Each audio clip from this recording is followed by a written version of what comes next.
On a hot afternoon, the sun beat down on the bustling city of Mombasa, its rays reflecting off the sleek glass windows of towering skyscrapers. A luxurious black sports car idled by the entrance of a cutting-edge tech company, the doors wide open as its owner paced anxiously. Sophia Carter, the head of Synergy Innovations, tapped her foot impatiently, her fingers clutched tightly around her phone. Her business suit billowed slightly in the wind, but her mind was in turmoil. Surrounded by the company's top engineers, none of them had been able to solve the problem holding up the launch of their latest tech product. "It's just a single line of code," she muttered, more to herself than anyone around. "One line, and everything is at risk." Her voice quivered, not from anger, but from sheer exhaustion. Sophia had built the company from the ground up after the tragic loss of her father and fiancé in a car accident 5 years ago. Now, she was raising her son Leo alone and fighting to prove that a woman could lead the tech industry in East Africa. Just as she was about to snap at her engineers, a voice called out from behind her. It was deep and rough, almost as if the man hadn't spoken in days. "I can help you fix it." Sophia spun around quickly and froze.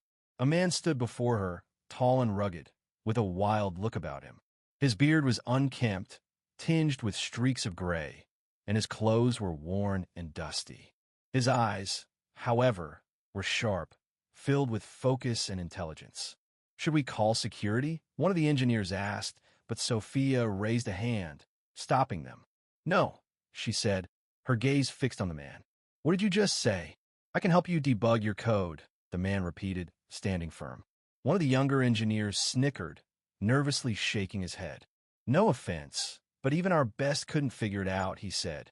Sophia's response was simple and decisive. "Given the laptop." The engineer looked at her in confusion, but eventually handed over the device. The stranger settled on the sidewalk, opening a battered bag and pulling out a laptop. As he typed, everything around him faded. The noise of the bustling city, the stares of the onlookers, even the whispers of the security guards, all of it vanished. His fingers moved with a familiarity that seemed almost instinctual, guided by an internal rhythm only he could understand. Minutes turned into an hour, but when he finally stopped, he looked up. "It's done," he said quietly. Sophia grabbed the laptop and opened the code. It ran perfectly, the errors gone, the system now flawless. She gasped. "Who are you?" The man slowly stood up, brushing off his hands. "My name's Daniel. I used to be a senior developer. I had a family, a wife, twins. We were happy." His voice trailed off as the memories seemed to hit him all at once. "We were on our way back from a trip to the zoo one day when a reckless driver caused an accident. I lost them. All of them. Just like that." Sophia's heart tightened. She could feel the weight of his words, her own sorrow rising to the surface. "I left everything behind," Daniel continued, "my job, my life. I live under the bridge now. I only write code for myself. It's the only thing that still feels like it's mine." Sophia wiped her eyes, then stepped closer to him. "I understand," she said softly. "I lost my father and fiancé on the same day. In a crash. I had just given birth to Leo. I didn't want to go on, but I had to stay for him." Their eyes met, two souls bound by grief. "You're not alone," she said. "You're still breathing. You're still here. That means there's more ahead." He shook his head. "Why do you care?" "Because," she answered, "someone should have cared for me when I was at my lowest. Let me help you. Come with me." With hesitation, Daniel followed her to the car. The driver opened the door, and the scent of fresh leather filled the air. As they drove off, curious stares and whispers filled the streets. Their first stop was a small boutique in the heart of the city. For the first time in months, Daniel saw himself in a mirror. They trimmed his beard, cleaned him up, and dressed him in a smart outfit. When he emerged from the changing room, Sophia smiled. "You look like you belong in the boardroom now." Daniel chuckled, a sound that felt foreign to him. Later, they arrived at the apartment Daniel once called home. The door was wide open, the place looted, nothing left but empty walls. He stood silently, staring at what used to be his life. "I'm sorry," Sophia whispered, placing a hand on his shoulder. "Let's start fresh," she said, leading him away. "We can begin again. At my place." Daniel blinked in disbelief. Are you serious? Absolutely, she replied with a confident smile. And I'm not done yet. They drove through the gates of her luxury estate, where her young son Leo greeted them with enthusiasm. Mom, you're home, he shouted before eyeing Daniel curiously. Who's this? Sophia knelt beside him. This is Daniel. He's going to help me build something special. Leo extended his hand, and for the first time in ages, Daniel felt something stir in his chest, a long-buried feeling of warmth.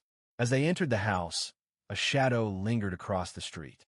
Someone watched them closely, a man with dark sunglasses, phone in hand. Inside, Leo chattered on about his day, while Daniel listened, smiling more than he had in a year. A simple dinner of stew and rice filled the room with warmth.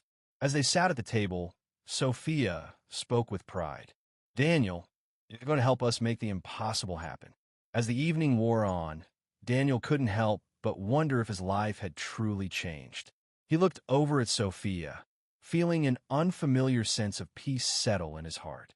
Later, as they sat on the balcony, the cool night air surrounding them, Sophia asked softly, Did you ever think this would be your life?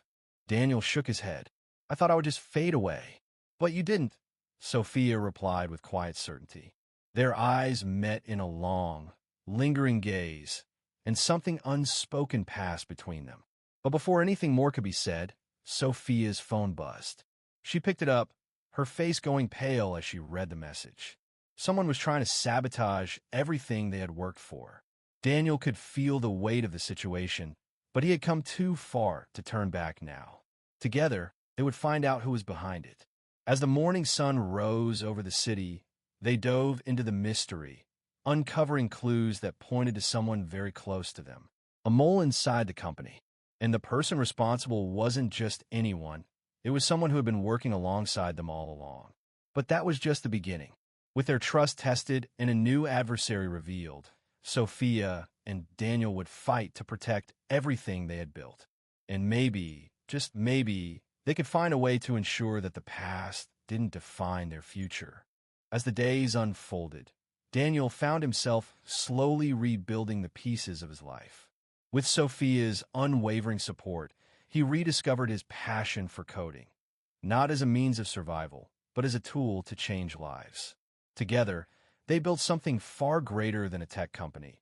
They built a community, a family, and a future rooted in second chances. Their journey wasn't without challenges. The threats that had loomed over them only strengthened their resolve. Every hurdle was met with strategy and determination.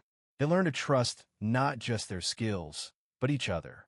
Sophia's vision for a better world in tech became more than a dream. It became their shared mission. And with every success, Daniel felt more whole. No longer the man who once hid under a bridge. He stood tall as a symbol of resilience, hope, and the power of second chances. As the months passed, Synergy Innovations grew, attracting the brightest minds and the most innovative solutions. But for Daniel, the real success wasn't in the company's rise. It was in the lives they changed along the way. Through the mentorship program he started, he guided countless young people out of despair and into opportunity, showing them that their past didn't have to dictate their future. And then, in a moment that seemed surreal, Sophia's words resonated deeply. You saved me as much as I saved you. They were no longer two broken souls. They were partners in life, in love, and in the belief that no matter how far someone falls, they always have a chance to rise again.